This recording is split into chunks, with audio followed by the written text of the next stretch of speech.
శ్రవణ్ గారు భారతీయ జనతా పార్టీ నాయకులు జాయిన్ కాబోతున్నారు. అట్లాగే రామూర్తి గారు, శ్యామ్ సుందర్ గారు. రామూర్తి గారు బీఆర్ఎస్ పార్టీ నుంచి, అట్లాగే శ్యామ్ సుందర్ గారు ప్రముఖ రాజకీయ విశ్లేషకులు. నమస్తే అండి, welcome to prime time debate.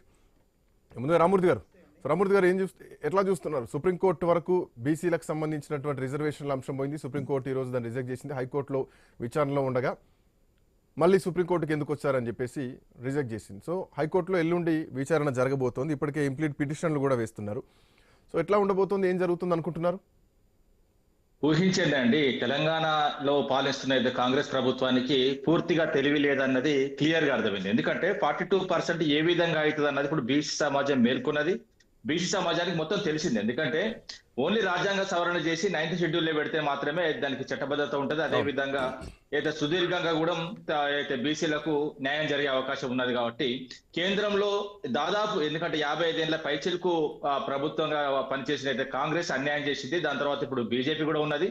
10 ఏళ్ళు దాటింది, ఇప్పుడు 12 ఏళ్ళు 13 ఏళ్ళు అవుతుంది. అది కూడా నడుస్తున్నది. వాళ్ళ కూడా చిత్తశుద్ధి లేదు. ఒకవేళ ఇవ్వాలనుకుంటామేమో ఇప్పుడు ఈడబ్ల్యూఎస్ చేసిందండి. ఏ విధంగా చేసిండు? రాజ్యాంగ సవరణ తీసుకొచ్చి టక్కున చేసి రాత్రి చేసేసిండు. కానీ ఇప్పుడు బీసీల విషయానికి వచ్చే వరకు ఎందుకు ఈ విధంగా చేస్తున్నారు అన్నది మొత్తం జగమెరిగిన సత్యం. ఎందుకంటే ఇప్పుడు ఏదైతే హైకోర్టులో నడుస్తున్నప్పుడు, ఎందుకంటే తీర్పు రాలేదు. ముఖ్యంగా మనం ఆలోచించవలసిన అవసరం ఏంటంటే, సుప్రీంకోర్టు ఎప్పుడు స్పందిస్తుంది అంటే, హైకోర్టులో ఏమైనా అన్యాయం జరిగితే హైకోర్టు తీర్పు అయితే వచ్చిన తర్వాత సుప్రీంకోర్టు మెట్లెక్కినప్పుడు మాత్రమే స్పందిస్తుంది. ఎప్పుడైనా కూడా హైకోర్టులో నడుస్తున్నప్పుడు, ఏదైతే ప్రాసెస్ నడుస్తున్నప్పుడు అందులో తల దూర్చదు.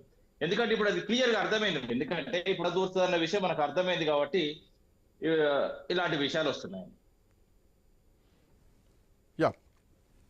శ్యామ్ సుందర్ గారు నమస్తే అండి.